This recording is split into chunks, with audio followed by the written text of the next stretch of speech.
পবিত্র আল কোরআনের আলোকে জীবন গঠন সিরিজের দ্বিতীয় পর্ব। ইতিপূর্বে আমি প্রাইমারি কিছু কথা বলেছি, অর্থাৎ কোরআনকে বা কোরআনের সাথে নতুন করে আমাদের পরিচিত হওয়ার, নতুন করে উপলব্ধি করার উদ্দেশ্যেই আমার কথা বলাগুলো। এটি আমার নিজের ক্ষেত্রেই সত্য বলে মনে হয়েছে বলেই আমি কথাগুলো বলছি,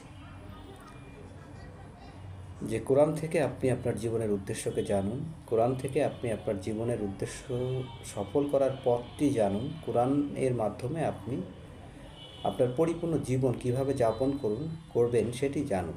তাহলে এটি আপনাকে পরিপূর্ণ, সফল এবং সার্থক একটি জীবন পথ উপহার দেবে। আল্লাহ তাআলা সেভাবেই এটিকে উপস্থাপন করেছেন আমাদের উদ্দেশ্যে, যেন আমরা কল্যাণের পথে চলতে পারি।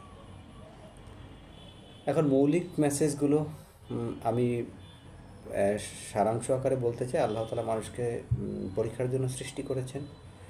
সেই পরীক্ষাটাই হচ্ছে সহজ অর্থে আমাদের নফস আসলে দুনিয়া কেন্দ্রিক। এই দুনিয়ার প্রতি আকর্ষণ আল্লাহ তাআলাই সৃষ্টি করে দিয়েছেন।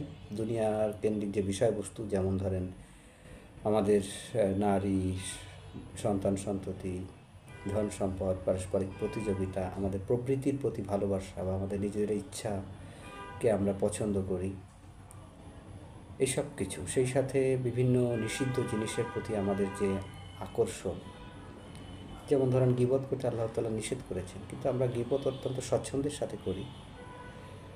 আমরা জুলুম করতে নিষেধ করেছেন, অন্যের হক নষ্ট করতে নিষেধ করেছেন, কিন্তু আমরা এগুলো করি অনেক সহজভাবে, সাবলীলভাবে। যেমন ভাইয়েরা বোনদেরকে বঞ্চিত করে সম্পদ হতে, এটি আমাদের সমাজের খুবই কমন একটি ইস্যুস, যেন এটি কোনো বিষয় নয়। কিংবা অন্যের জমি বা অন্যের সম্পদ হস্তগত করে নিলাম ক্ষমতার জোরে, এবং সহজভাবে আমি সেটি করছি। আসলে এগুলো তো আমাদের নফসের তাড়না, কিন্তু আল্লাহ তাআলা এগুলো তো কঠোরভাবে নিষেধ করেছেন। আর আল্লাহ তাআলাকে আমরা যদি ভয় করি, তাহলে এগুলো কীভাবে করি? কিন্তু আমরা তো করছি। এর কারণ হচ্ছে আমরা আসলে আল্লাহকে ওইভাবে বিশ্বাস করতে পারিনি, আমরা পরকালকে বিশ্বাস করতে পারিনি, ইসলামিক আদর্শকে অনুসরণ করতে পারিনি। কোরআন অধ্যয়নের মধ্য দিয়ে আমার এটিই মনে হয়েছে যে একজন মানুষ যখন কোরআন অধ্যয়নের মাধ্যমে তার জীবনযাপন করে, তার চরিত্র গঠন করে, তাহলে সেই মানুষটি আসলে অনন্য একজন মানুষে পরিণত হতে পারে, এবং সে সমাজে সবাই তার কাছে নিরাপদ, সবাই তার কাছে স্বস্তির একটি জায়গা। তাহলে সমাজের প্রত্যেকটি মানুষ, প্রত্যেকজন মুসলিম যখন কোরআন অনুসরণ করবে, তখন সেই সমাজের অবস্থাটা কেমন হবে? সেটি কি জান্নাতে পরিণত হবে না? হবে। কিন্তু আমরা কোরআনের মৌলিক শিক্ষা থেকে অনেক দূরে থেকে জীবনযাপন করছি, এটি আমাদের সমস্যা।